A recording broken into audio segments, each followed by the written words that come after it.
Welcome to M365 May. Welcome to our kickoff. Our M365 May conference is brought to you by our key sponsors, as you can see here. And in our kickoff today, we have Rebecca Jackson. Good morning, Rebecca. Hello, I'm live. So my name's Rebecca Jackson. I'm coming to you live from Melbourne, Australia, as we all are. I'm Digital Workplace Coordinator at NextDC and a Microsoft MVP and RE365 blogger, and happy to be here doing this. And with Rebecca, we also have Loryan. Welcome, Loryan. Hi, I'm Loryan Strand, also from Melbourne, the product manager at Insync Technology. I've been working with these tools for a very, very long time, so it's great to be organising a conference where we can share a lot of knowledge with people and bring together some experts. I'm sitting just over the road from... Good morning, everybody. I'm Megan Strantz. I'm a principal consultant in adoption and change management at Insync Technology, and also part of the Regarding 365 community, which is a volunteer community of Office 365 experts who write and blog and share ideas, and also one of our key sponsors. So my expertise is in organisational change with Office 365. I've been doing it for about almost 10 years now, focused in that product.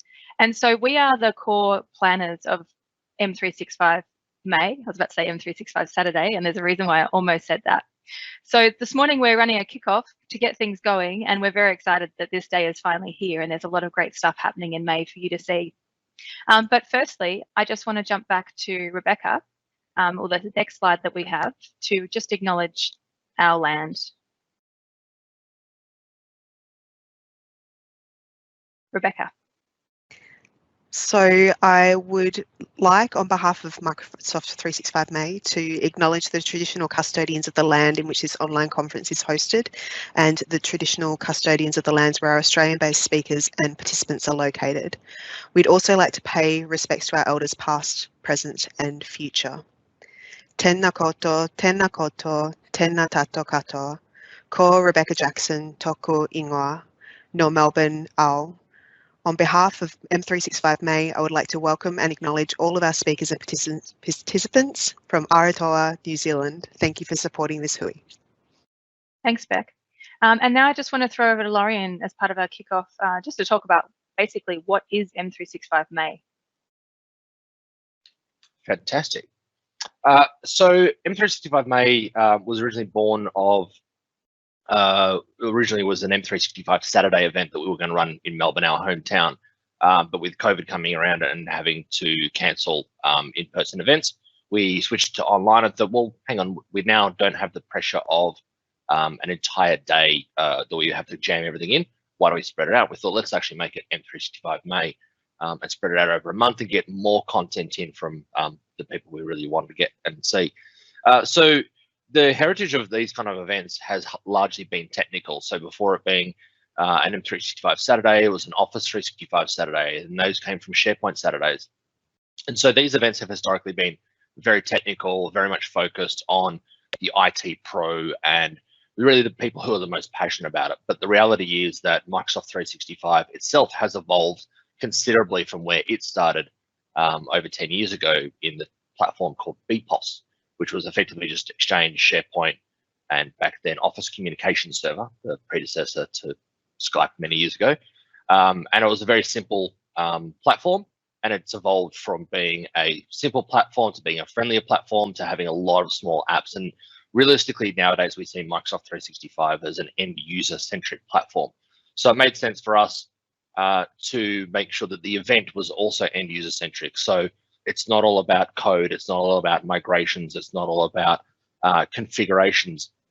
There's a lot of sessions in here from a lot of different people around the human side of things, how to actually measure impact, how to advance your career, how to advance yourself inside of your organization. So for us, it was very important to make sure that M365 May embodied the fact that the platform is more than just technology. So it's important for us that the actual conference we've organised was more than just the technology. Thanks, Loryan. And I just wanted to throw to Beck just for some additional thoughts. In particular, why us as three individuals out there in the industry? Why are we doing this? Why did we do M365 May?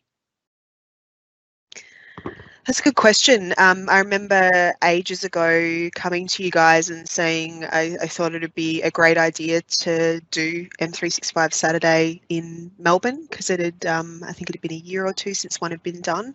And I came to you guys because I love working with you, and I think we have a really good mix amongst us of skill sets and a general passion for community and for the product set. So that whole process around doing a Saturday event has now evolved to a much larger event, but the idea itself is the same, about not just talking about products, but also talking about the tools that people need to use the products from a professional perspective, and also personal development as well, as individuals, as human beings and professionals. We're more than clicking buttons and tool sets. So I love working with you guys because we have this shared passion, but we also bring very different skill sets to it, and hopefully people who are joining the event will benefit from that breadth of experience.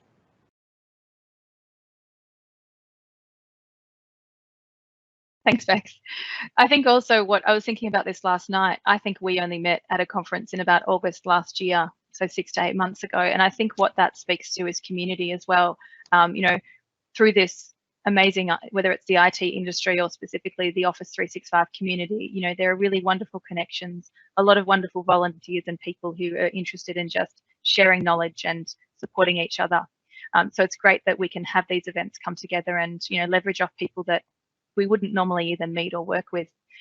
I do just want to touch on our code of conduct. So even though this is a bit different being online, we are still a formal event and we do have a code of conduct. And so we do think as speakers and attendees, we've ensured that our speakers are very much across how things will be run and the code of conduct. And we just wanted to reach out and I guess communicate that to any attendees as well, that we do want everything to remain constructive, respectful, and kind, essentially. This is our quick version of our code of conduct, but essentially, if you do want to read it in more detail, go to our site. And we do think it is important that, as we've mentioned, even though it feels a bit casual being online, we're in lounge rooms and dining rooms and office spaces. We do take the way we're running this in the code quite seriously. The other thing that I wanted to touch on, this is, you know, Microsoft 365. This is a Microsoft, I guess, conference, and we do have a range of topics surrounding that. But as you may or may not have gauged, this is a live event run with Microsoft Teams live events. We chose to specifically for the conference actually use the tools, obviously, to run the conference. And we're showcasing live events in Microsoft Teams for almost every single session. So as attendees, you'll notice that there are specific links and there's a way of joining, and you come into these as an attendee and there are some, I guess, controls and structure and how it's all working. But please do keep in mind that you can actually ask questions and there will be Q&A in every single session. So try to get comfortable with the solution and get to know that Q&A box so you can post your questions. We will have speakers presenting in live events, and every session will be moderated and facilitated with someone to handle the Q&A and support our speakers. So I guess just a bit more to talk about is, you know, the Office 365 industry. I wanted to actually throw back to Loryan because, you know, you have been particularly an MVP for, I think, almost 10 years, and you've been in this industry for quite a long time. So I also wanted to have, I guess, get some more thoughts from you on how this industry in Office 365 has evolved in your role. So a really good question, Megan. And as someone who has actually been with me throughout that evolution, it is an interesting thing that historically when we started with Office 365, and as I mentioned earlier, back in the BPOS days, that it was largely just Exchange migrations. SharePoint for many people was just too difficult to even contemplate. And the concept of using Office Communication Server for instant messaging was too foreign for people. And actually, truth be told, the reason why I got into BPOS and then Office 365 in the first place was actually my passion for that communication stack, that Office Communications Online, to be able to get people to instant message each other and move away from email. So here I am 10 years later, now with Teams, we're finally starting to make that progress. From an evolution of I guess, career IT pro, the things that I've seen is the nature of conversations has, for the most part, changed. There are still plenty of people out there who like to run their servers, who like to have their empire, who like to just look at their event logs and build their server environment, have it running. and also who think that you need to come into an office to work and you need to sit at a PC and the laptop and you need to work these hours. And as we're seeing with COVID, that is a stark opposite from what that kind of career, that way of working used to be. But from an IT pro perspective, how this has evolved is that, yeah, we used to be just the guys who migrated. We used to be the ones behind the scenes who clicked buttons and made stuff work, and the people who reveled in thinking that end users were idiots, or that they just didn't know anything. But the reality is, nowadays, every one of these technology-based conversations needs to have a human element. Our view, as you would know, Megan, is that whenever we go into a project to talk about technology, change is there from the kickoff, from the start. Not a case of, hey, we're implementing these great technologies, oh, let's bring somebody in to figure out how we're going to message it and train people on it. So the need for changing our approach to using these technologies has changed. So we look at M365 as a platform suite and can't just say, we're going to implement multi-factor authentication and device management, these kind of things. We have to look at what's the benefit for the user? How do we make it about them, not about what the organization wants? So that's been particularly interesting. And I think there's, I guess, a number of people that are still potentially stuck in their older ways. And hopefully, if they're attending this conference, they'll see some sessions and evolve their thinking. But a lot of the organization, sorry, a lot of the people in organizations are starting to change their thoughts. I think the next challenge for them, especially because IT pros still have a different view of how they use technology from how end users do it and how quickly they adopt it, is unfortunately the view that we have now with Teams, which is it's easy, people can just turn it on and off they go. And sorry, my governance side of me has started to creep in here. I think what we need to think about is how do we work together on things? So not just how do I make sure the technology is adopted successfully, be it a bot, be it a SharePoint site, be it a new security platform. We actually have to think about how does the user enjoy this? How do we make it that they actually want to do what we're actually suggesting they do? So not just how do they adopt it and start using it, but how do they actually change in their world? So I think that, again, this, as I said earlier, this particular conference is exciting for me because of the types of sessions we've got, because I think it's going to really allow a lot of the IT pros out there to look at how they work and how they can change. And my fellow conference organisers, Rebecca and Megan, have done a great job as well of bringing in people outside of the Microsoft community who will challenge us. And I encourage people to go to those kind of sessions that you hadn't thought of before. Thanks, Loryan. And thank you for that in-depth kind of discussion or thoughts around the industry. And I think, again, it's really exciting that we do have a breadth of speakers. And what I love, even in us three as a group in the community, but also within this small group, is that we have such a range of experience and such contrasting roles.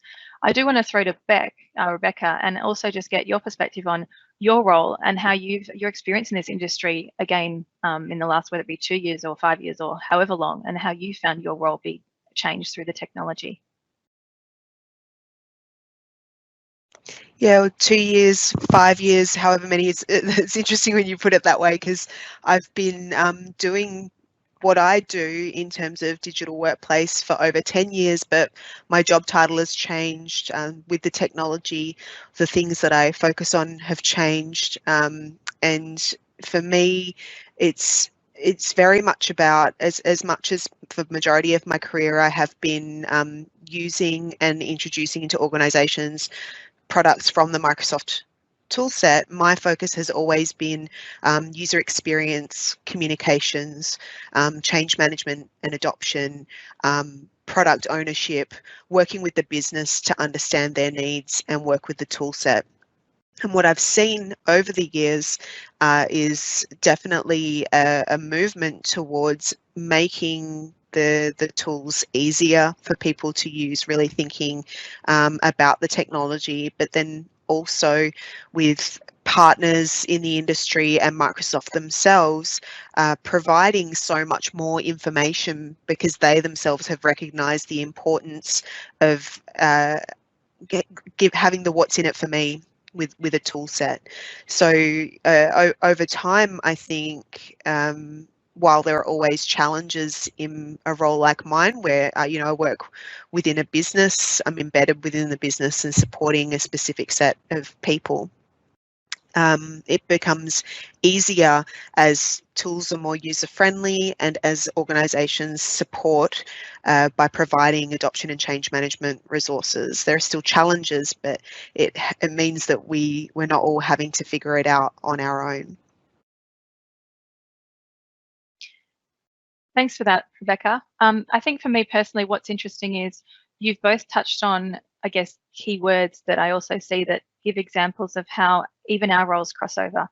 And I think maybe 10 years ago or even 5 years ago in this space, there was a lot more separation between the experts within projects. There might be the technical team doing the cutover and the migrations, and there might be the trainer or even the change manager.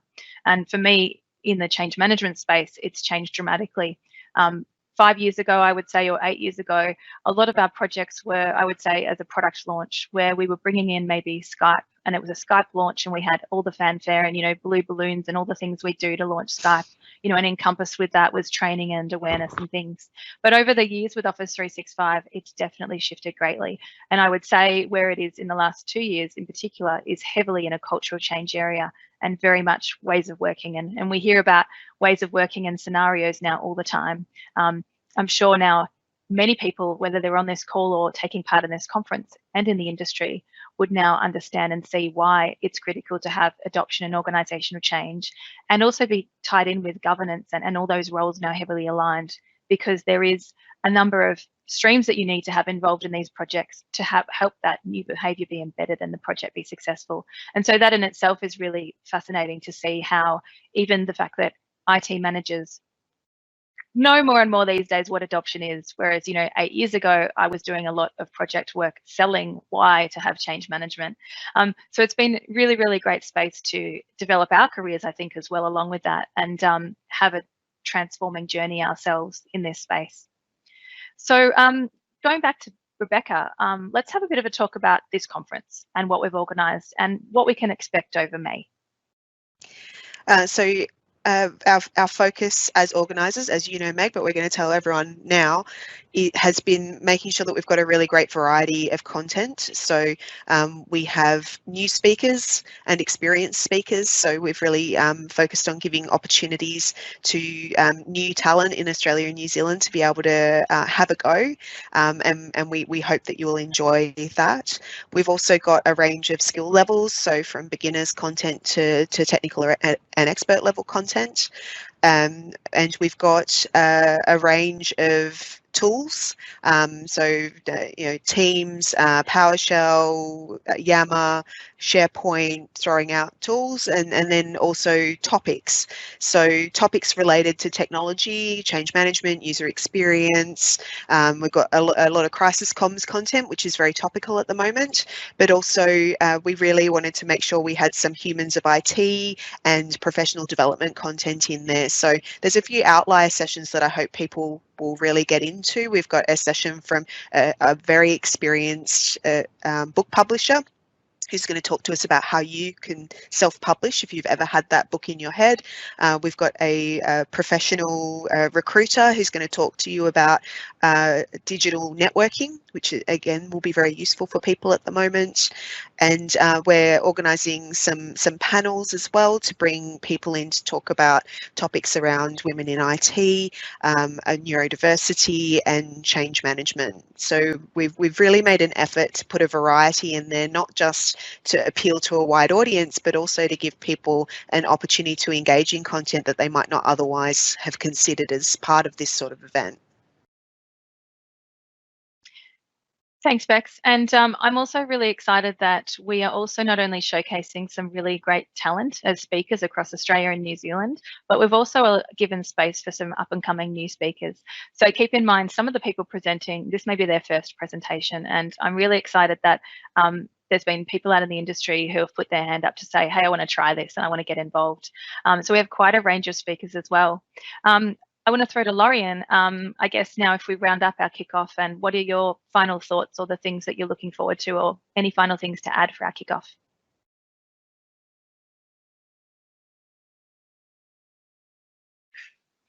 Sorry, I'm having a mute battle with my headset and the device. What I'm looking forward to is, as I alluded to before, is sessions that challenge me that are in different areas. So not just going to yet another session about Microsoft Teams or about migrations or those kind of things, but going somewhere to looking at things like Power Platform or AI or things where I'm not actually experienced. And I'd encourage people to do the same. One final thought I would also say is because this is an online event, people tend to put it on in the background while they are actually doing other work or doing things. And look, if you don't have the luxury of dedicating the time, that's fine. But what I would say is, if you do have the time, actually focus 100% on the event that you're actually attending or the session you're attending, because it is too easy to miss content. And there's amazing content in these sessions. Some are really short, some are a bit longer, but give it 100% attention so that you can actually pick up all those amazing nuggets of knowledge and experience that our speakers are sharing with you. Thanks, Loryan. And just going back to Beck's final thoughts before we get into the day. Yeah, that was a great call out from Loryan, and it links in nicely to my final thought, which is I'm really excited because I'll be sitting here behind the social medias and the Twitters and looking out for what's going on and sharing things with you. And I would love for those of you who are that way inclined to engage in that way as well. So our hashtag is hashtag M365 May, and we are on Twitter at M365 May. We're also on Facebook and LinkedIn. So if you're a tweeter and you want to live tweet and stuff like that, please do so and use the hashtag. I'll be looking out for it. If you're blogging about it, talking about it, doing a video about what our events and what you think, please share, because we very much want this to be an event that includes the participants as well, and your perspectives and experience questions are so important and part of what we want to do. If you have not properly registered, we suggest you do so you can get access to our LinkedIn group as well, which is a space where you can connect with each other and with the speakers. So we're so very much looking forward to meeting all of you in some way or form over the month. Sorry, Bex, I clicked. Whoops. Anyway, back to you and then back to me again. Just to showcase how quick this talk can be. Full stop. So let's get ready for this. 9 o'clock is our first session. We have a fantastic session coming up from ABCW. So grab a coffee. We've deliberately put a bit of time here for you to go grab a coffee, find a comfy place, whether it be on the couch, in your study, wherever you want to be, and let's get ready to kick off this wonderful day. Thanks to this great little planning team, thanks to everyone involved, and we're looking forward to this month. So we hope you all enjoy what we've prepared.